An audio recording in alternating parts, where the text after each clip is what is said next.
নমস্কাৰ। আমি যোৱাটো ভিডিঅ'ত বুনিয়াদী শিক্ষাৰ ঐতিহাসিক পটভূমি, ৰাজনৈতিক পটভূমি আৰু মহাত্মা গান্ধীৰ শিক্ষা সম্পৰ্কত কি দৃষ্টিভংগী সেই সম্পৰ্কে আমি আলোচনা আগবঢ়াইছিলোঁ। আজিৰ এই ভিডিঅ'টোত আমি মহাত্মা গান্ধীৰ বুনিয়াদী শিক্ষাৰ অন্যান্য দিশসমূহৰ বিষয়ে আলোচনা কৰিম। প্ৰথমে আমি চাওঁ আহক বুনিয়াদী শিক্ষাৰ তাৎপৰ্য। বুনিয়াদী শিক্ষা আছিল ইংৰাজসকলৰ ব্যয়বহুল ইংৰাজী মাধ্যমৰ শিক্ষাৰ প্ৰতি প্ৰত্যাহ্বানস্বৰূপ এক বিকল্প শিক্ষা ব্যৱস্থা। এই শিক্ষাই ভাৰতৰ সামাজিক জীৱনৰ বুনিয়াদ ৰচনা কৰাৰ সম্ভাৱনীয়তা বহন কৰাৰ লগতে মাতৃভাষাক এই শিক্ষাৰ মাধ্যমস্বৰূপে লোৱা হৈছিল।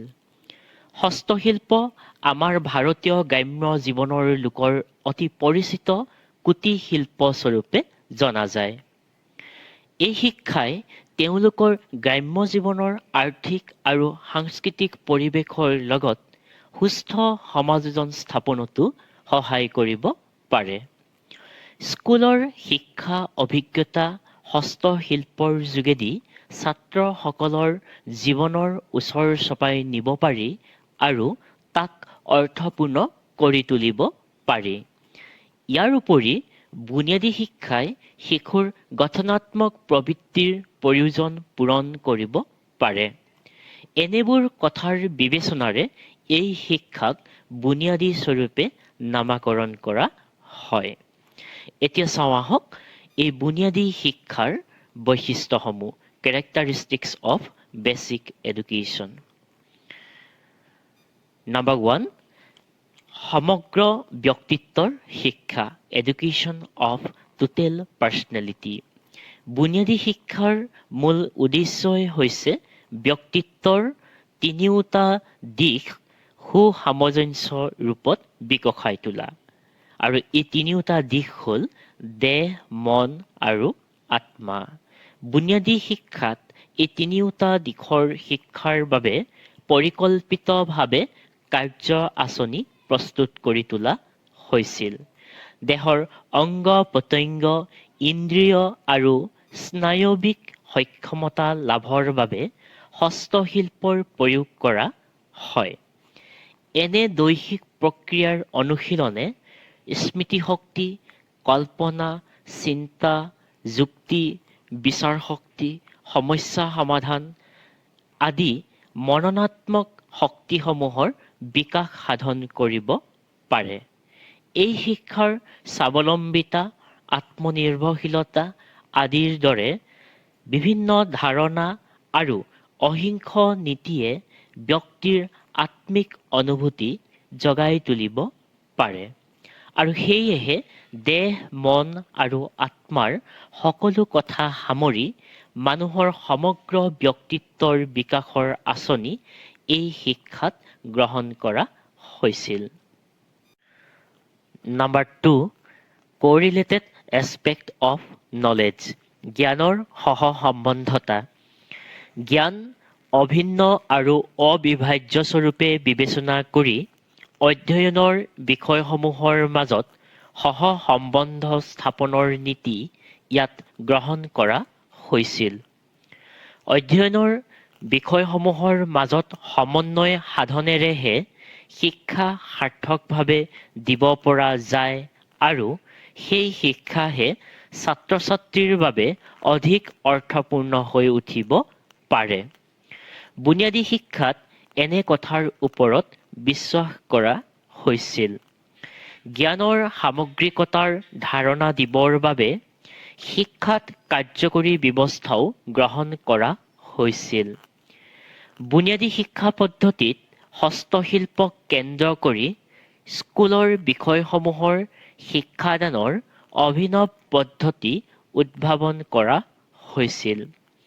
হস্তশিল্পক স্কুলৰ পাঠ্যক্ৰমত এক অতিৰিক্ত বিষয়স্বৰূপে লোৱা হোৱা নাছিল যদিও আন আন বিষয়সমূহৰ লগত যোগসূত্ৰ স্থাপনৰ উপায় স্বৰূপেহে প্ৰয়োগ কৰা হৈছিল।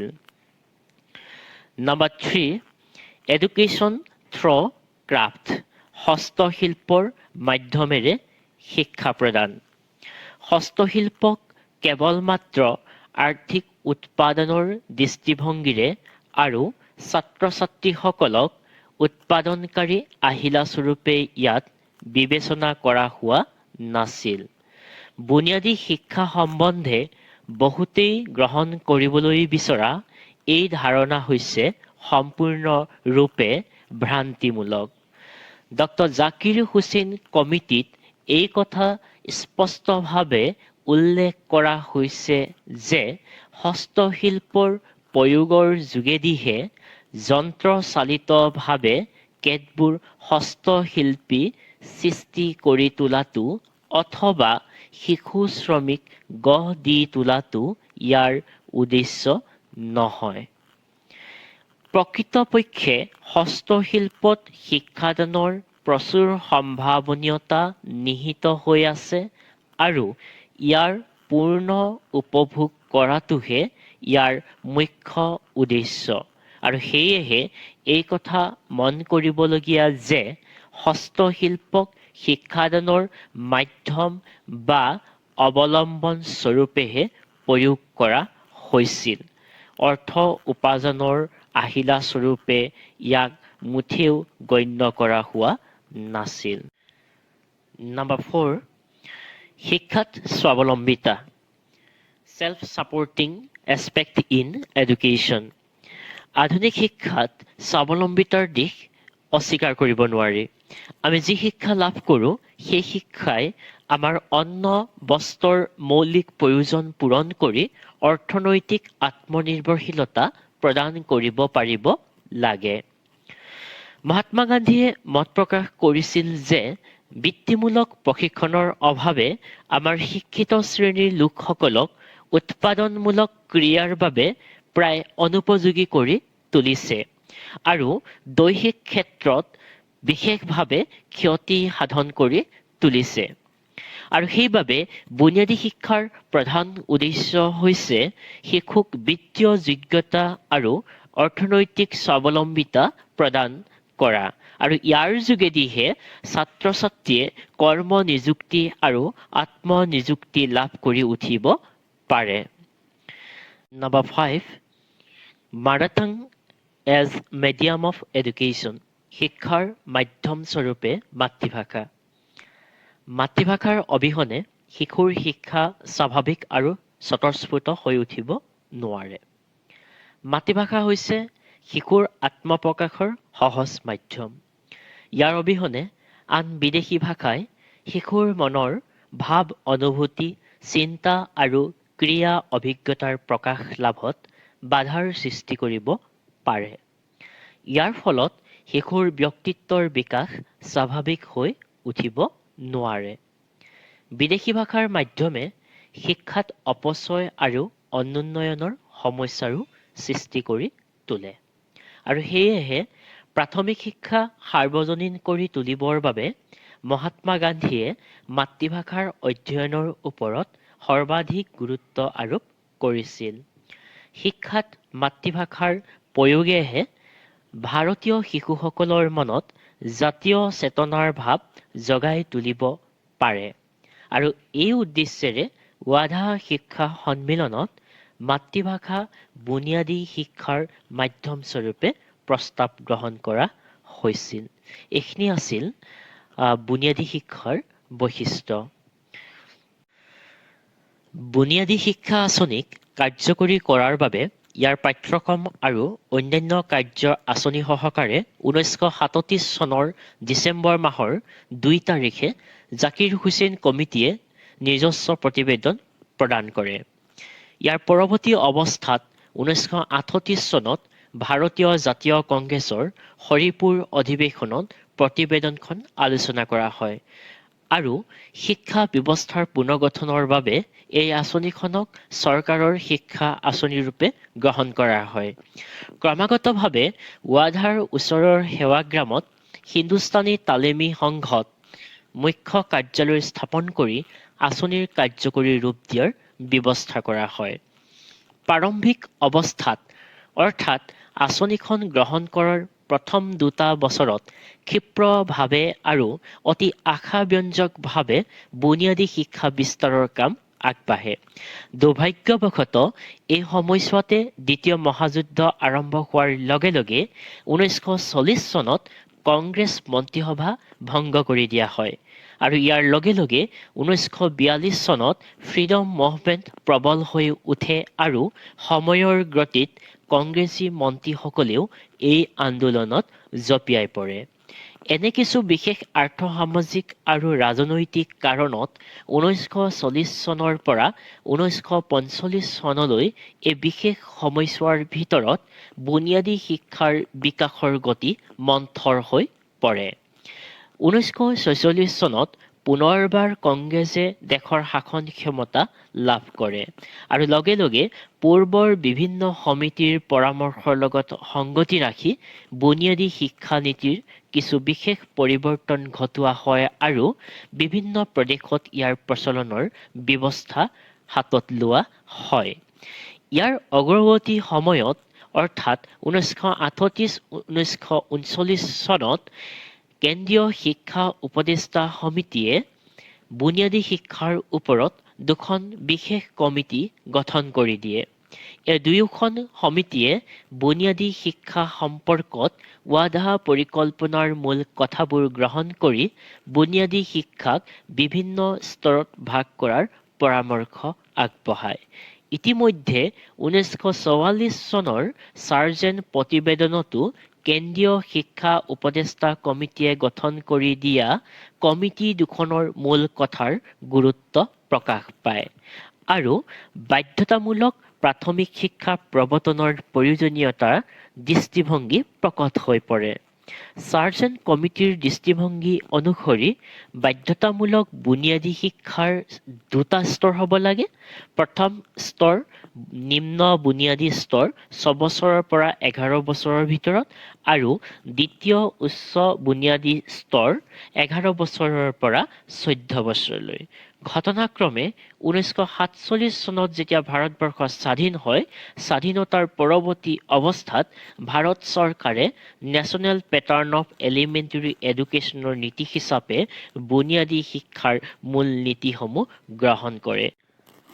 মহাত্মা গান্ধীয়ে যি মহৎ লক্ষ্যলৈ বুনিয়াদী শিক্ষা আঁচনিৰ সপোন দেখিছিল, সেই সপোনে সাময়িকভাৱে সফলতা লাভ কৰিলেও ইয়াৰ প্ৰভাৱ সুদূৰ প্ৰসাৰী নহ'ল আৰু বুনিয়াদী শিক্ষাই ভাৰতবৰ্ষত বহুলভাৱে কৃতকাৰ্যতা লাভ কৰিব নোৱাৰিলে। এতিয়া জানো আহক কি কাৰণতনো ভাৰতবৰ্ষত বুনিয়াদী শিক্ষাই কৃতকাৰ্যতা লাভ কৰিব নোৱাৰিলে। নাম্বাৰ 1, এই শিক্ষা গাঁৱলীয়া পিছপৰা অঞ্চলৰ বাবে উপযোগী আছিল যদিও নগৰ বা চহৰীয়া জীৱনৰ লগত ইয়াৰ কোনো সংগতি নাছিল। নাম্বাৰ 2, উপযুক্ত আৰু প্ৰশিক্ষণপ্ৰাপ্ত শিক্ষকৰ অভাৱে বুনিয়াদী শিক্ষাৰ পাঠ্যক্ৰমসমূহৰ উপযুক্ত শিক্ষা প্ৰদানত বাধাৰ সৃষ্টি কৰিছিল। নাম্বাৰ 3, এই শিক্ষাত ধৰ্মীয় আৰু নৈতিক শিক্ষাৰ বিশেষ ব্যৱস্থা নথকাৰ বাবে ভাৰতীয় সাংস্কৃতিক আৰু ধৰ্মীয় পৰম্পৰা ব্যাহত হ'ব বুলি ধাৰণা কৰা হৈছিল। নাম্বাৰ 4, এই শিক্ষাৰ প্ৰতি সমগ্ৰ দেশবাসীৰ আন্তৰিকতাৰ অভাৱ দেখা গৈছিল। গান্ধীজীৰ প্ৰতি থকা শ্ৰদ্ধা আৰু ভক্তিৰ বাবেহে দেশবাসীয়ে ইয়াক সাময়িকভাৱে গ্ৰহণ কৰিছিল। শিক্ষাৰ মূল বিষয়বস্তুৰ প্ৰতি দেশবাসীৰ সৰহ সংখ্যকৰে বিশেষ কোনো আকৰ্ষণ নাছিল। নাম্বাৰ 5, এই শিক্ষা পদ্ধতিত প্ৰাথমিক তথা কৰ্মকেন্দ্ৰিক শিক্ষাৰ ওপৰতহে বিশেষ গুৰুত্ব দিয়া হৈছিল। মাধ্যমিক আৰু উচ্চ শিক্ষাৰ প্ৰতি বিশেষ গুৰুত্ব দিয়া হোৱা নাছিল। নাম্বাৰ 6, আধুনিক বিজ্ঞান আৰু কাৰিকৰী শিক্ষাৰ প্ৰচুৰ অগ্ৰগতিৰ সময়ত কেৱল মাত্ৰ সূতা কটা আৰু কাপোৰ বোৱা অথবা তেনে কোনো হস্তশিল্পৰ শিক্ষা প্ৰদানৰ দ্বাৰা দেশৰ শিল্প উদ্যোগৰ অগ্ৰগতিত বাধাৰ সৃষ্টি হ'ব বুলি ধাৰণা কৰা হৈছিল। নাম্বাৰ 7, শিশুসকলৰ দেহ মানসিক প্ৰয়োজন অনুযায়ী খেলা-ধূলাৰ প্ৰতি সম্পূৰ্ণৰূপে উদাসীনতাৰ ভাৱ এই শিক্ষানীতিত প্ৰকট হৈ উঠিছিল। নম্বৰ 8, কিছু পৰিমাণৰ বুনিয়াদী কলা-কৌশল প্ৰয়োগ কৰি সকলো বিষয়ৰ শিক্ষা প্ৰদান কৰাটো অতি টান হোৱা বাবে শিশুৰ সৰ্বাত্মক ব্যক্তিত্ব গঠনত বাধাৰ সৃষ্টি হৈছিল। নম্বৰ 9, শিল্পকেন্দ্ৰিক শিক্ষা ব্যৱস্থাই স্কুলৰ শিক্ষাৰ পৰিৱেশ কাৰখানাৰ পৰিৱেশলৈ আৰু শিক্ষাৰ্থীসকলক অৰ্থ উপাৰ্জনকাৰী একোটা যন্ত্ৰলৈ পৰিণত কৰাৰ আশংকা কৰা হৈছিল। আৰু শেষৰটো নম্বৰ 10, কিছুমান শিক্ষাবিদে এই শিক্ষানীতি অতি কাল্পনিক বুলি সমালোচনা কৰিছিল আৰু ইয়াৰ কোনো ব্যৱহাৰিক মূল্য নাই বুলি মন্তব্য প্ৰদান কৰিছিল। কোনো নিৰ্দিষ্ট দৰ্শন নথকাৰ বাবে এই শিক্ষানীতি অতি আৱেগিক বুলি ধাৰণা কৰা হৈছিল। যিসকলে এই শিক্ষানীতি গ্ৰহণ কৰিছিল তেওঁলোকে একমাত্ৰ মহাত্মা গান্ধীৰ লগত থকা সম্পৰ্ক আৰু অন্যান্য কাৰণতহে ইয়াক গ্ৰহণ কৰিছিল। এনেকৈ নানা প্ৰতিকূল অৱস্থা আৰু পৰিৱেশৰ মাজেৰেই দেশৰ গুৰুত্বপূৰ্ণ শিক্ষানীতি এখন বিভিন্ন আৰ্থ-সামাজিক তথা ৰাজনৈতিক কাৰণতে মৃতপ্ৰায় হৈ ৰয়।